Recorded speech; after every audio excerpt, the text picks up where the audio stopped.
Fala pessoal, o X do xadrez de hoje é exclusivo do relógio de xadrez. Mas antes, editor, solta a vinheta.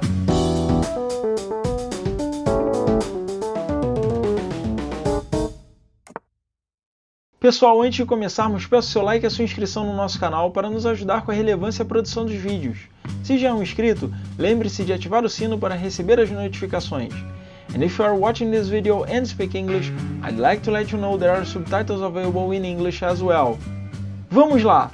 Você já deve ter percebido em alguns dos nossos vídeos a presença de um dispositivo ao lado dos tabuleiros sobre o qual ambos os jogadores ficam tocando. Esse dispositivo é o relógio de xadrez. Um relógio de xadrez é um conjunto de dois relógios com botões que permitem acionar um dos dois, interrompendo a contagem de tempo de um lado e acionando a contagem de tempo do outro, fazendo com que eles nunca funcionem simultaneamente, com a finalidade de controlar o tempo total gasto por cada jogador em seus movimentos e evitar atrasos indevidos no jogo. Há dois tipos de relógios de xadrez, o analógico e o digital. Você já deve ter visto alguma vez na sua vida esse tipo de relógio despertador. Para o funcionamento desse relógio, deve-se ajustar os ponteiros para a hora certa, marcar a hora em que o relógio deverá despertar e dar corda nele para que ele não corra o risco de parar no meio da noite, perdendo a hora e com isso a sua principal função, que é despertar a pessoa. Então, o relógio analógico de xadrez é bem parecido com este modelo, com ambos os lados possuindo ponteiros e na parte de trás tendo reguladores para os ponteiros e também para dar corda em ambos os lados. A diferença fica sobre a marcação da hora para despertar. Não adianta querer matar dois coelhos com uma cajadada só, pois o relógio de xadrez não possui a função de despertar. Em compensação, ambos os lados possuem a chamada seta, bandeira ou flecha, que é essa peça vermelha.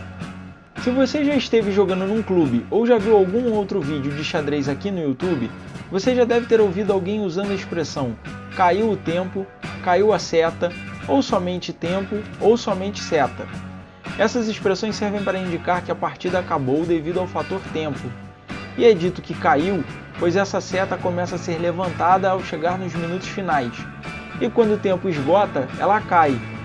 Então, o objetivo dessa seta é justamente sinalizar quando o tempo do jogador tiver sido esgotado. De tão consagradas, essas expressões acabaram sendo adotadas até mesmo em jogos online, e também no modelo que abordaremos agora, o modelo de relógio digital. Nele, a contagem é normalmente regressiva, com um display mostrando exatamente quanto tempo cada jogador possui para o restante da partida. Na parte frontal, há botões que servem para o ajuste do tempo que será utilizado. Esses relógios funcionam a pilha e costumam possuir uma lista de funções com tempos pré-estabelecidos para facilitar o ajuste antes da partida. E inclui uma função alarme para sinalizar quando um dos tempos for esgotado. Porém, em competições, essa função deve ser desabilitada, e o tempo deve ser monitorado por ambos os jogadores com possível intervenção do árbitro.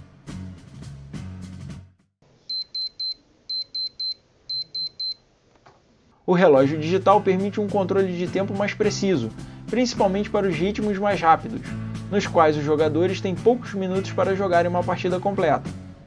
Com o modelo digital também foi possível incluir bônus de tempo por cada jogada executada. Falaremos mais desse ponto num futuro vídeo sobre os diferentes tipos de controle de tempo. Mas quando foi inventado esse relógio? É melhor voltarmos no tempo. Retratos da história. Até a segunda metade do século XIX não havia limite para pensar no xadrez.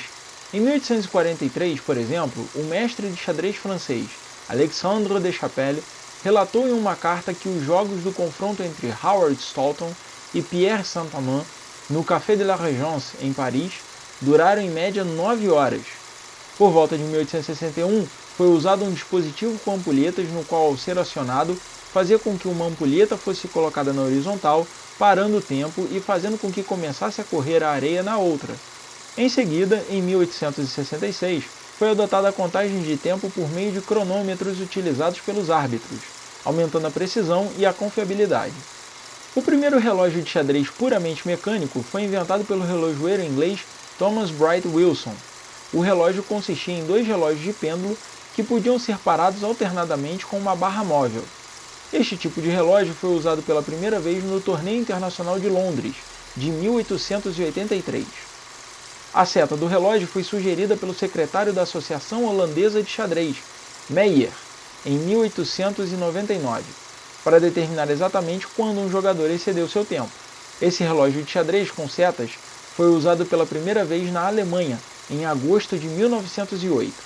Foi apenas em 1919 que esses relógios se tornaram padrão. Os relógios de pêndulo foram gradualmente substituídos pelos mecanismos de mola de precisão.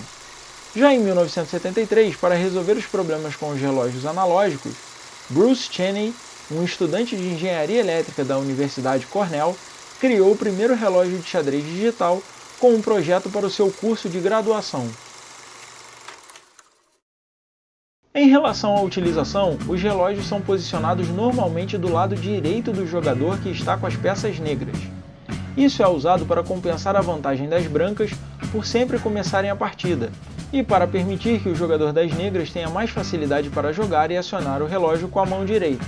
Vale mencionar que o jogador de xadrez deve fazer todos os movimentos com apenas uma das mãos, e o acionamento do relógio deve ser feito com essa mesma mão.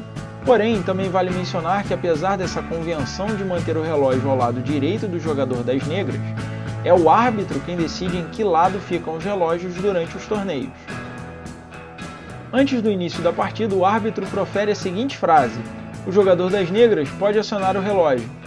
Neste momento, os jogadores devem se cumprimentar, desejando uma boa partida ao seu adversário, e em seguida o jogador das negras deve acionar o relógio para dar início à partida. Se for num relógio analógico, deve acionar o botão principal. Se for num relógio digital, deve acionar o botão Play, que costuma estar localizado no centro do dispositivo. Após o acionamento inicial, o tempo das brancas começará a correr e a partir de então cada jogador deve fazer o seu lance e então pressionar o botão principal do seu relógio para então passar a vez ao seu adversário. Caso o tempo de um dos jogadores se esgote e esse jogador aplique o checkmate antes da reivindicação do seu adversário pela queda do tempo ou da intervenção do árbitro, o que vale é o resultado do tabuleiro. Sendo assim, o jogador terá ficado com seu tempo esgotado, porém com a vitória de acordo com a posição do mate no tabuleiro. Mas e se o tempo de um dos jogadores se esgotar e ele não tiver aplicado o checkmate? Bem, neste caso deve ser avaliado o conjunto de peças que sobrou para cada jogador que ainda possuía tempo de jogo. Caso ele tenha material suficiente que ainda permitiria a ele aplicar o checkmate durante a partida, então a vitória é dele. E vale dizer que pode ser uma diferença absurda de peças. Por exemplo, aqui as negras tiveram o tempo esgotado e as brancas possuem apenas o rei e um peão. E se fosse vez das negras, elas poderiam aplicar o mate com a sua dama. Neste caso, a vitória é das brancas, pois nada pode provar que as brancas não seriam capazes de reverter a partida promovendo seu peão e aplicando o checkmate nas negras. Agora, utilizando este mesmo exemplo, mas se as brancas não tivessem o peão, o resultado da partida seria empate.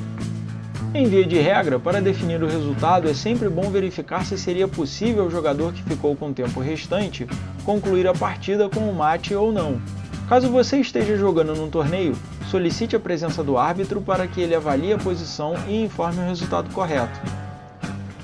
Caso os tempos de ambos os jogadores se esgotem, a partida é declarada em empate.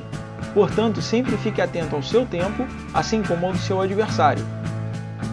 Sobre as boas práticas, é solicitado que nenhum dos jogadores fique com a mão apoiada no relógio.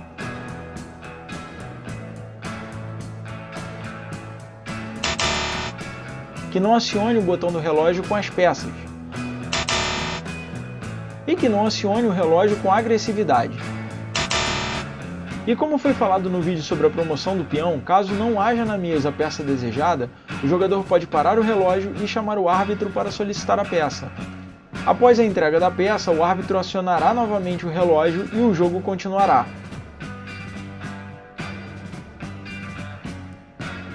Esse é mais um X do xadrez. Gostou? Então deixe o seu like e se inscreva no canal. Peço também que você deixe abaixo seu comentário com sugestões e feedback. E você já viu o nosso vídeo sobre rock? Então clique nesse card aqui e dê uma conferida. Tchau!